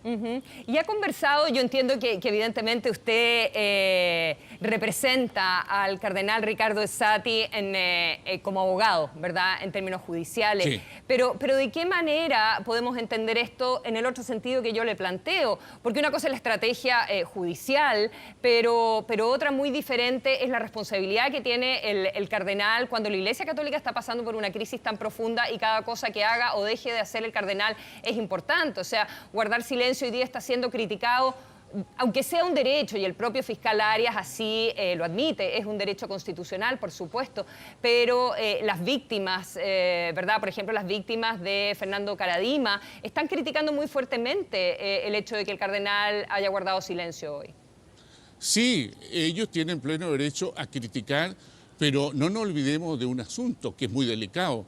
A una persona se le ha citado en calidad de imputado en relación a delitos gravísimos. Tiene pleno derecho esa persona para los efectos de discutir esa imputación. Ahora, si él hubiera sido citado como testigo, cosa distinta hubiera ocurrido. Pero aquí el señor fiscal lo cita en calidad de imputado. Revisado los antecedentes que tiene el señor fiscal, no hay ninguno para hacer tal imputación. En consecuencia, era la única vía que nosotros teníamos, porque no se olvide también que la defensa, además de preocuparse de colaborar con la acción de la justicia, es deber fundamental cuidar, proteger la dignidad del cliente. Muchísimas gracias, abogado Hugo Rivera, por esta conversación. Consuelo. Muy buenas tardes. Muchas gracias, que esté muy bien. Usted también. Continuamos ahora con otras informaciones.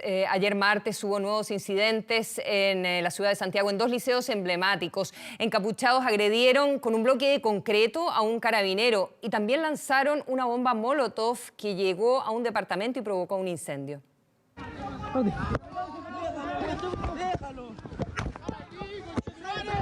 Imágenes que se repiten una y otra vez, semana tras semana. Esta vez fue el Internado Nacional Barros Arana, el escenario de graves incidentes protagonizados por encapuchados, otros que vestían overoles, quienes, a juzgar por las imágenes, en esta oportunidad excedieron todo grado de violencia. Comenzaron a lanzar elementos contundentes y elementos incendiarios contra personal de Carabineros.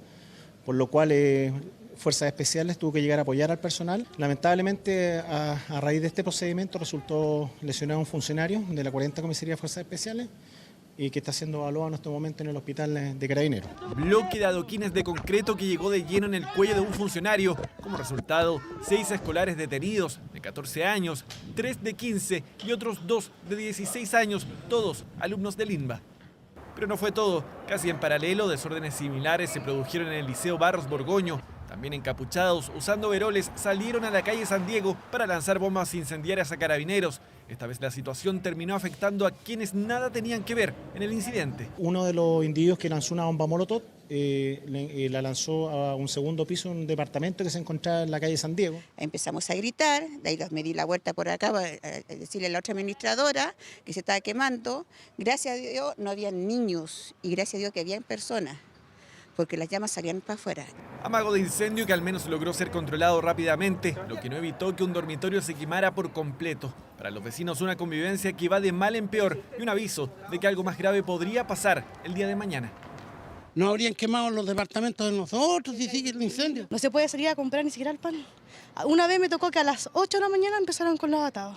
Encapuchados, overoles blancos, bombas molotov, una combinación que se repite, que ha causado daños graves y que aún nadie puede parar.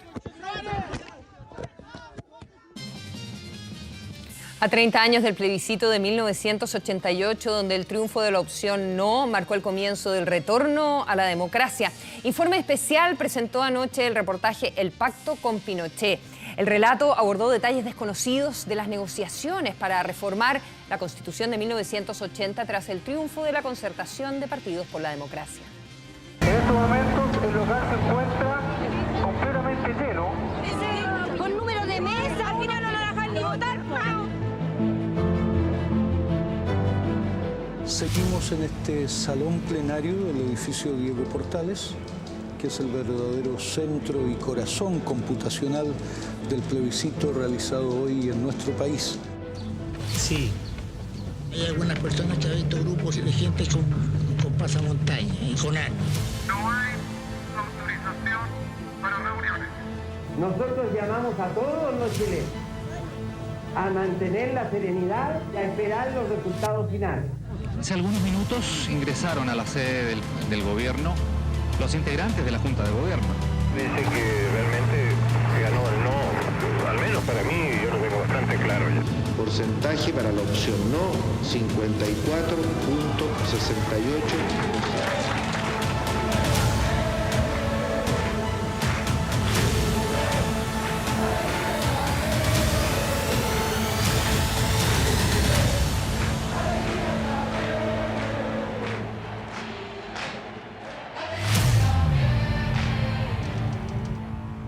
Compatriotas, reconozco y acepto el veredicto mayoritario expresado en el día de ayer por la ciudadanía. Evidentemente que me sorprendió en la derrota de Daniel Pinochet. Pensaba que él podía ser elegido presidente de la República por el periodo que se iniciaba el 11 de marzo del año 1989. No fue así. Los que teníamos en ese momento alguna mayor influencia en el proceso era de honda preocupación, porque nuestro triunfo había sido muy emocionante, pero había sido muy precario. Nosotros obtuvimos un gran triunfo electoral, 57% de los votos contra 43%. Quiero decir que el 43% de la fuerza del sí no era menor.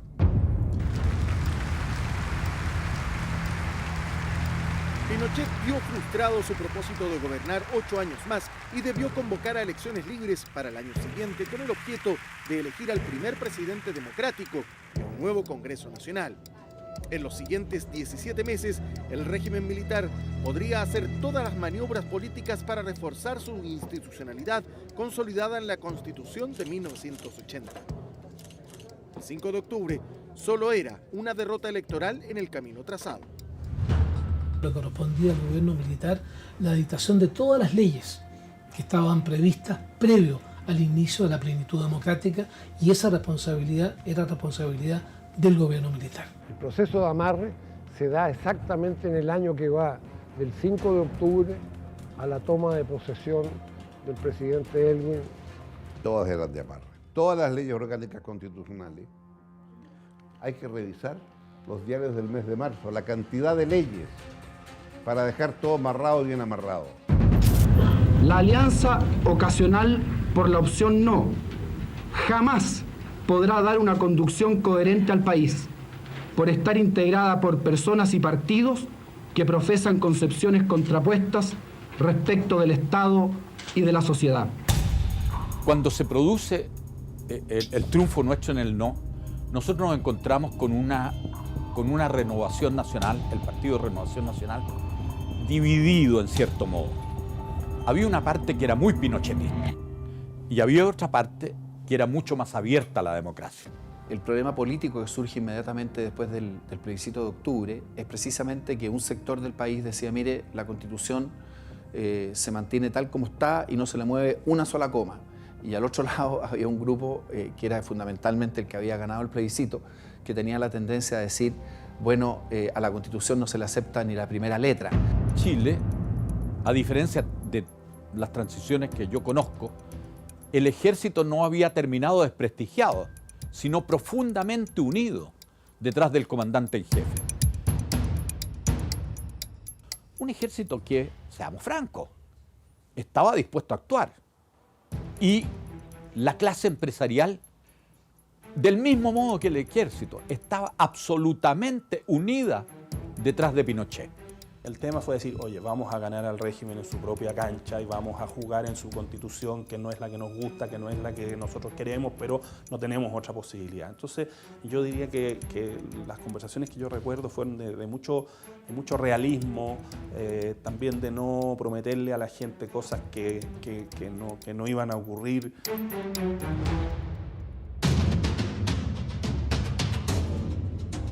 La Constitución de 1980 dejaba fuera de la ley al Partido Comunista con su artículo 8º. Para la Concertación, aquello atentaba contra el pluralismo político al dejar fuera a quienes propagaran la lucha de clases. Ese artículo siempre lo he recordado porque se prohibía todo movimiento o todo partido que tuviera una inspiración marxista.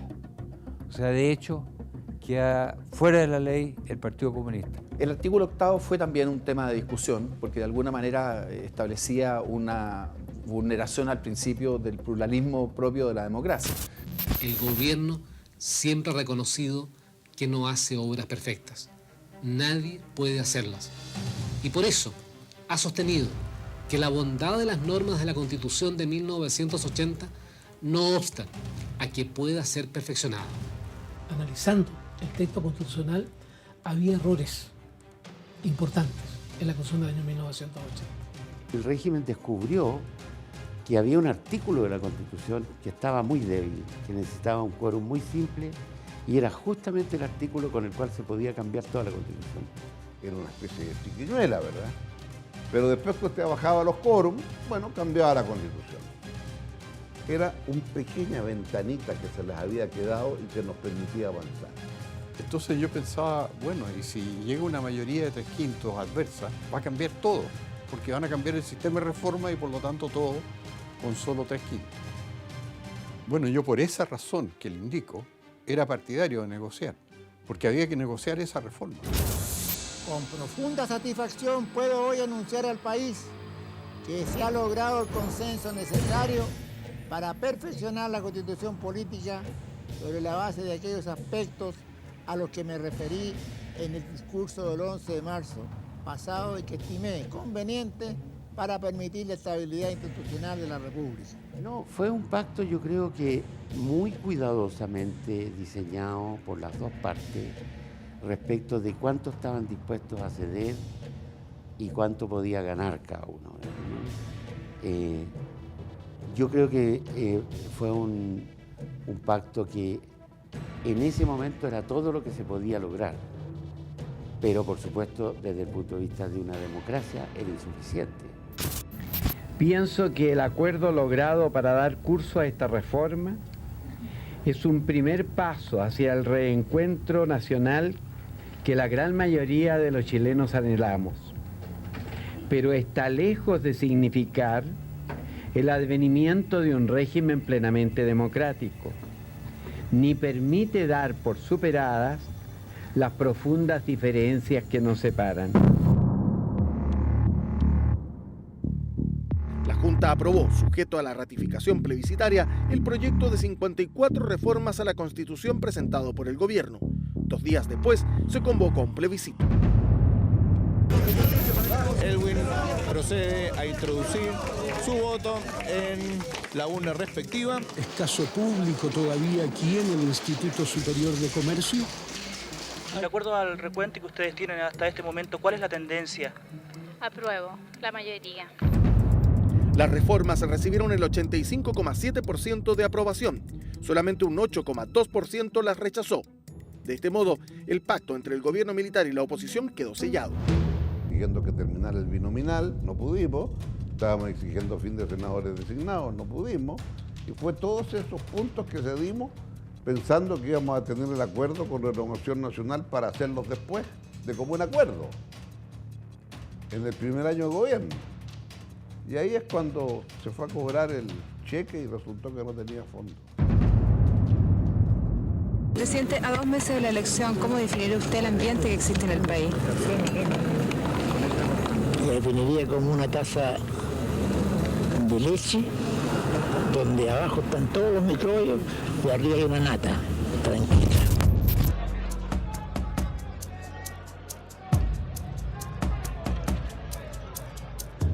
Patricio Elwin, 3.577.669 votos, lo que significa un 53,9%. Chile vuelve a la democracia y vuelve sin violencia, sin sangre, sin odio. Vuelve por los caminos de la paz.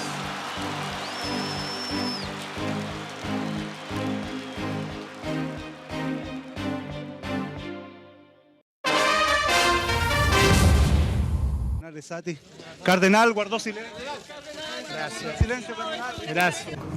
Ricardo Sati finalmente no declaró ante el fiscal Emiliano Arias. El cardenal se acogió a su derecho de guardar silencio y se retiró, como vemos, de la Fiscalía de Rancagua bajo un estricto resguardo policial. Descartan vagones exclusivos para mujeres en el metro durante las horas punta. Autoridades estudian un plan para evitar casos de acoso en el transporte público. Presidente Piñera se reunió con exmandatarios tras el fallo de La Haya. Dijo que el veredicto es categórico y señaló que todos los que queremos entender, entendemos perfectamente. Un accidente bastante menor entre 2 automovilistas se convirtió en una tremenda pelea. El video se ha hecho viral y muestra este incidente que grafica el ataque de furia de 2 conductores y la violencia que enfrentamos todos los días como si fuera algo normal. Él sigue avanzando, me lleva a la rastra. Por más que lo buscó, nunca lo encontró. Hizo de todo, incluso trató de detener el vehículo con su cuerpo, pero sin resultados claros. El conductor lo que menos quería era hablar. Lo habían chocado por atrás aparentemente. Estaba discutiendo con el conductor del otro vehículo, del vehículo blanco que es en el video. Es típico topón de parachoques que se dan, incluso creo que están medio detenidos ya a esa altura. De verdad es un accidente muy menor que genera una respuesta totalmente desproporcionada. Bellavista con calle del Arzobispo en Providencia. Gabriel lo relata bien, fue testigo y esa desproporción no quedó ahí. Luego de ser arrastrado por casi 2 cuadras, hubo más descontrol. Le digo, oye, ¿qué te pasa? Mira que tienes tu vehículo pegado al mío, me lo está estropeando. Me tuve que encaramar encima del capó y él me lleva, me cruza la calle. Y en esto, en algún instante de toda esta trifulca, él se baja y me da un golpe de puño en la cara. Mayor agresividad, mucha congestión vehicular y mayor imprudencia de los conductores lideran los factores de riesgo. ¿Qué nos pasa? ¿Por qué reaccionamos así? Es clave entender que el espacio público, por su propia naturaleza, donde andan ciclistas, peatones, automóviles, transporte público, es un espacio friccionado. Y ahí la capacidad de tolerancia, manejar prudentemente, manejar la defensiva, es esencial para que no se produzca este tipo de situaciones. En Santiago, un 90% de las personas cree estar más vulnerable que hace 5 años a un incidente vial, cifra que sube en regiones. Por ejemplo, esto pasó en Antofagasta. Están equivocados los papeles, Flaco. Están equivocados los papeles.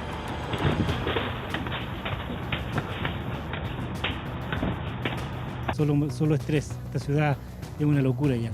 Peligroso de repente porque tú no sabes con quién te encuentras en la calle. Muy estresado, anda muy rápido. No llegan y pasan nomás.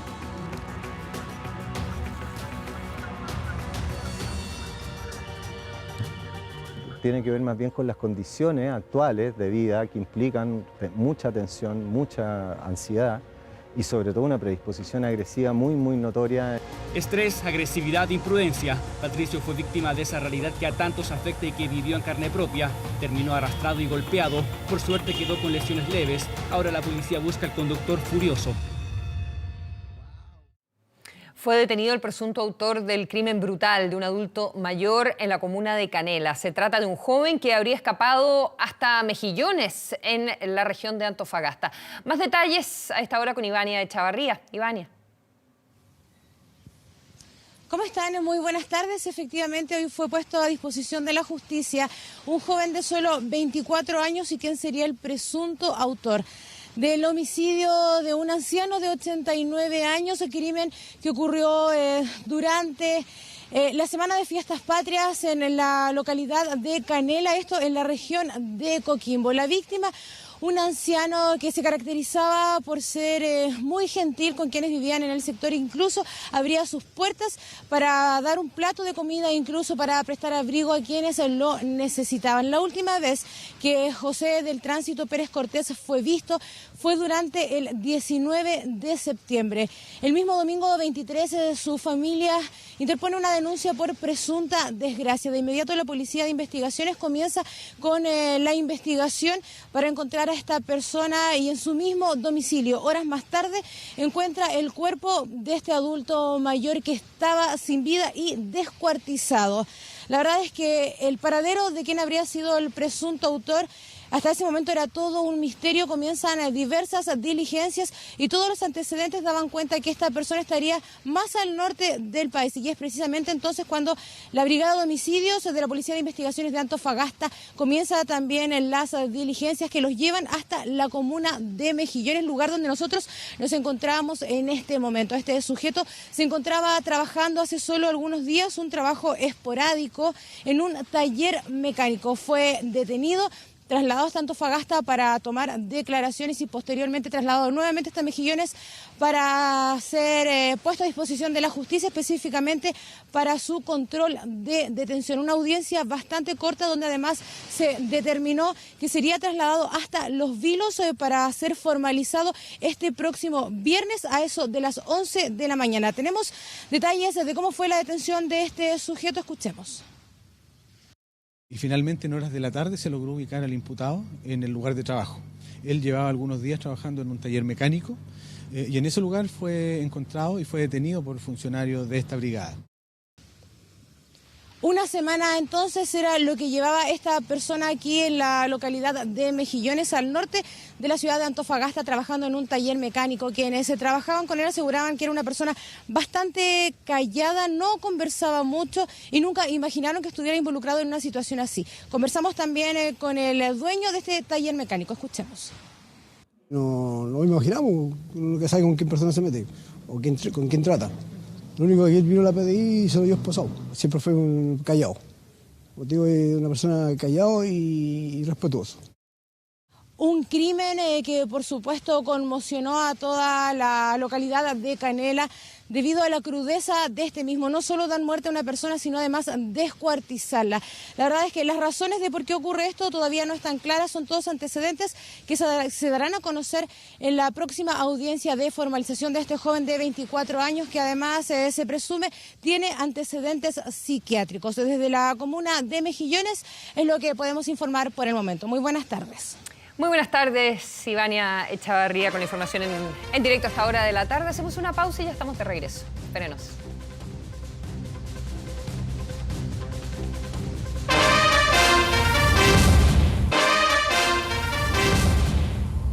Es sabido que las mujeres ganamos menos que los hombres y que nuestra situación en cuanto a pensiones es todavía peor. Hoy la jubilación femenina, por ejemplo, es un 40% más baja que la masculina, en promedio. Una desigualdad cuyas soluciones se espera que se aborden en la nueva reforma al sistema de pensiones que se presentará en los próximos días. Son los rostros del Chile sabio, maduro, con experiencia. 1 de cada 6 chilenos es adulto mayor, años dorados dicen, pero para muchos es la época donde el bolsillo sufre cada día más. Pensiones que dejan con gusto a poco y hoy nuevamente generan polémica. A días de que el Ejecutivo presente la reforma a las pensiones, la brecha de género pone sobre la mesa la desigualdad que hay a la hora de jubilar. Los hombres reciben un 39% más que las mujeres. Porque, pucha, siempre las mujeres salimos perdiendo en todo. Así que me parece muy mal. Si las mujeres siempre han ganado menos, pues, aunque se saquen la murienta trabajando. Pésimo, porque en este país casi todo es por diferencia de género y las mujeres siempre han ganado menos que los hombres. Una cifra que visibiliza una realidad que por décadas ha tenido alejada a las mujeres de la fuerza laboral. Actualmente la participación es casi el 50% y la brecha salarial pesa cuando las mujeres reciben su pensión. Presentan mayores interrupciones en su vida laboral por el cuidado de los hijos o de la familia. Una vez que ingresan al mercado del trabajo tienen menores rentas. Muchas veces tienen mayores interrupciones, tienen más lagunas previsionales, una menor densidad de cotización y a la larga un menor saldo en sus cuentas. No solo ahorramos menos, el sistema nos castiga por jubilar antes y tener una mayor expectativa de vida que los hombres. Aumentar la edad de jubilación es una opción que, según los números, podría aumentar hasta en un 30% las pensiones. ¿Aumentaría la edad de jubilación a 65 años? No, para nada. No, totalmente en desacuerdo. Yo creo que no va por ahí. Yo creo que hay que pensar otra forma de pensionar a la gente. Sabemos que no está dentro de la propuesta del gobierno, ni ha estado en la propuesta de los gobiernos anteriores, aumentar la edad de jubilación. La propuesta actual incorpora incentivos a postergar la edad de jubilación. Sin embargo, en la práctica las mujeres se están jubilando 1 año y medio después que la edad legal, mientras que los hombres lo hacen apenas medio año más tarde que su edad tope. Reforma de pensiones que estaba anunciada para septiembre, pero algunos analistas adelantan que el acento estará en el pilar solidario. Si las brechas son de 40%, cuando se considera solamente el aporte que hace cada persona a su fondo individual, cuando se considera ya el pilar solidario, estas pueden disminuir al 20%. Desigualdad que toca los bolsillos de nuestros adultos mayores que apuestan por un cambio que mejore los ingresos de sus últimos años de vida. Este próximo lunes parte una nueva versión del Cyber Monday con ofertas novedosas como automóviles con 20% de descuento o departamentos con un 35%. Se espera que las ventas alcancen un nuevo récord. Se han vendido más que nunca en Chile. Viven un 2018 soñado, pero algunas marcas quieren más. Cuéntanos entonces qué tipo de oferta vamos a poder encontrar. Bueno, por ejemplo, este es nuestro vehículo 301, un vehículo sedán mediano, y este es uno de los autos que vamos a tener en oferta en el Cyber con descuento de hasta 21%. Sí, por primera vez una marca automotriz se suma al Cyber Monday, una estrategia donde podrán reservar o también tener la posibilidad de pagar la totalidad del vehículo en línea y luego elegir el punto de venta donde quiere que le entreguemos su vehículo. El próximo 8 de octubre comienza el evento que se extenderá hasta el miércoles 10. Más de 280 marcas esperan superar los $230 millones en ventas. No es solamente el más importante el comercio electrónico, yo creo que el más importante es el comercio en Chile. O sea, no existe ningún otro evento que tenga estas características, donde participa la cantidad de marcas que participa y donde se generan los compromisos de comportamiento que se generan. ¿De qué se trata esto? Este es un fabricador de truenos. Presta atención, mira. Juguetes educativos para todas las edades. Esta tienda participa por primera vez en Cyber Monday, una opción para los precavidos que ya piensan en Navidad. Vamos a tener un descuento de hasta 65%, más de 400 productos van a estar incluidos en estos super descuentos. Es una muy buena opción para adelantar los regalos de Navidad. Y si usted quiere hacer un mega regalo, también hay departamentos nuevos disponibles y con descuento. Los clientes hoy día en Inmobiliaria Imagina van a tener más de 30 proyectos disponibles con más de 2.000 unidades, con descuento hasta un 35% de descuento. Vamos a tener más de 30 departamentos con hasta un 15 o un 25% de descuento. En términos de ahorro, esto puede llegar hasta 40 millones de pesos en un departamento. El 2017 Viajes y Turismo concentró la mayor cantidad de ventas por internet. Este año el Cyber se adelantó. Habrán ofertas para viajar en temporada alta. El periodo de vuelo va desde noviembre hasta junio del próximo año. Si puedo adelantar, por ejemplo, que se preparen para Miami, algunos destinos de Colombia, el Caribe también va a estar a un súper buen precio. Mencionar los destinos exóticos y lejanos. Hay precios muy atractivos, ¿cierto? A Tokio, destinos en Medio Oriente, Australia. Nosotros somos una agencia europea, así que queremos darle mucho foco a que puedan viajar a Europa. Vamos a tener circuitos para el segundo pasajero con un 50% de descuento. Incluso hay opciones si quiere viajar protegido. Vamos a estar en lo que es asistencia en viaje, hasta un 60% de descuento. Nuestros productos se pueden utilizar con ese porcentaje de descuento también en temporada alta. Asegurarle al público que compre que los sitios que están adheridos a la campaña oficial cumplen con los estándares de ciberseguridad para un evento, por lo tanto sus datos personales, sus claves, va a estar todo protegido. Más de 200.000 productos estarán esperando que el reloj marque las 0 horas del lunes 8 de octubre para un nuevo Cyber Monday.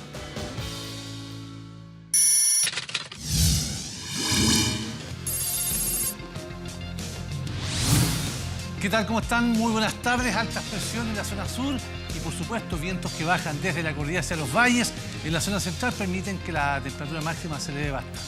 Vamos de inmediato a revisar el pronóstico para esta tarde. Se mantienen las nubes en forma parcial en Arica, también en Iquique, Antofagasta 20 grados, Copiapó 26, La Serena con nubes parciales máximas de 21. Se nubla la noche en La Serena. En la región de Valparaíso, nubes parciales, Rancagua, Talca, Chillán, Concepción, cielo prácticamente despejado, máxima de 17 para Chillán. Seguimos avanzando. La región de la Araucanía con ausencia de lluvias, máxima de 13 parcial, en Valdivia 14 grados, nuboso, Osorno, Puerto Montt, Quellón, pero sin lluvias, máxima entre 11 y 12 grados. La región de Aysén también sin lluvia, solamente tenemos algunas precipitaciones en la zona austral. De hecho, Coyhaique nublado, máxima de 11, en Puerto Natales 9 grados nublado, en Punta Arenas nublado, a ratos con chubasco, pero en todo caso muy poquito. Y en Puerto William 4 grados sobre cero con precipitación. Los pronósticos insulares. La isla Rey Jorge, territorio antártico chileno, 4 grados bajo cero con nieve. Archipiélago Juan Fernando y Rapa Nui, abundantes nubes el día de hoy. ¿Y qué pasa acá en la región metropolitana? Una máxima que promete que va a fluctuar entre los 26 y hasta los 28 grados, más alto en Colina y San José de Maipo. Para el centro de Santiago, entre 26 y 27 grados. Pero eso no es todo. Veamos qué pasa mañana. Mañana esperamos incluso que aumente la temperatura acá en los valles. Mientras tanto, esperamos que la costa se nuble. Para este jueves, 28 grados en Santiago, nubes parciales. El viernes y el día sábado, cielo claro, 22 y 24 grados extrema. Baja 20 el día domingo con nubes parciales y se nubla el lunes. Una máxima apenas de 18 grados. Hoy entonces, entre 26 y 28 grados acá en la región metropolitana. Muy buenas tardes.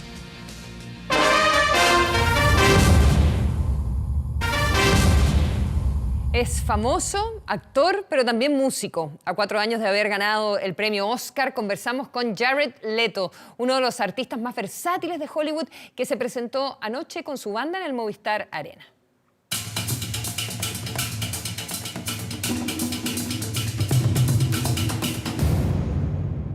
When you make a movie, you're given a script, but you know, when I get on stage every night, I'm sharing a piece of myself.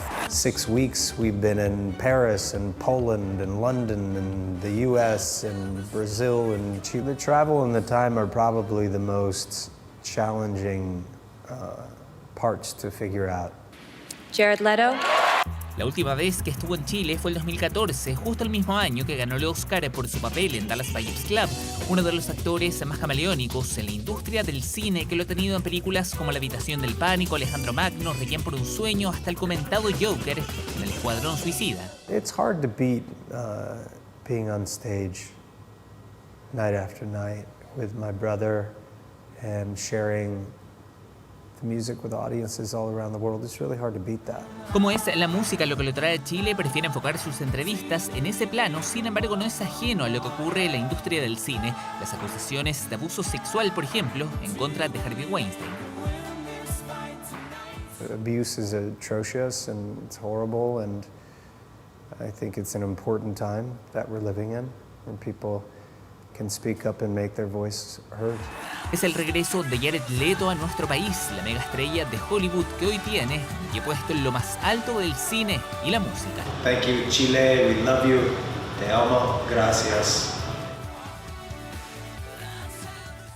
Este 30 de octubre se conocerá a los ganadores del Premio Nacional de Innovación Aboni 2018, los que fueron seleccionados esta mañana por el jurado del concurso.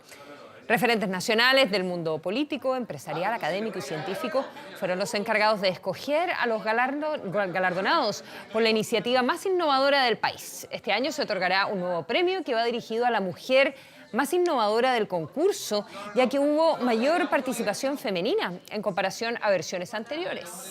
Por ahora, los nombres de las nominadas aún se desconocen, ya que serán informados en la premiación que se hace entonces a fines de mes.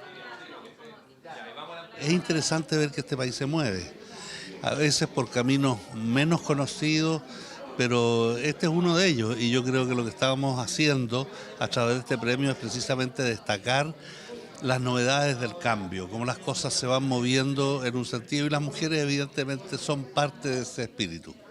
En un premio que por primera vez estamos dando, que es a la mujer innovadora, porque nos dimos cuenta en las versiones pasadas de que no, a diferencia de lo que uno piensa, este no es un tema de hombres, sino que hay mucho protagonismo femenino, hay muchas mujeres muy merecedoras de reconocimiento y quisimos crear un reconocimiento especial para ellas, que es el premio a la mujer innovadora. Por supuesto, TVN muy orgulloso de apoyar a la innovación en nuestro país a través de Aboni. Mucha atención, la Corporación Nacional Forestal, la CONAF, anunció que va a liberar la entrada a más de 103 parques y reservas nacionales en el marco del Día Nacional del Medio Ambiente. En nuestro portal de noticias, 24horas.cl, puede conocer cuáles son esos parques que podrá visitar gratis este fin de semana que viene. Terminan aquí las noticias de 24 tarde. Muchas gracias por haberse informado junto a nosotros. Buenas tardes.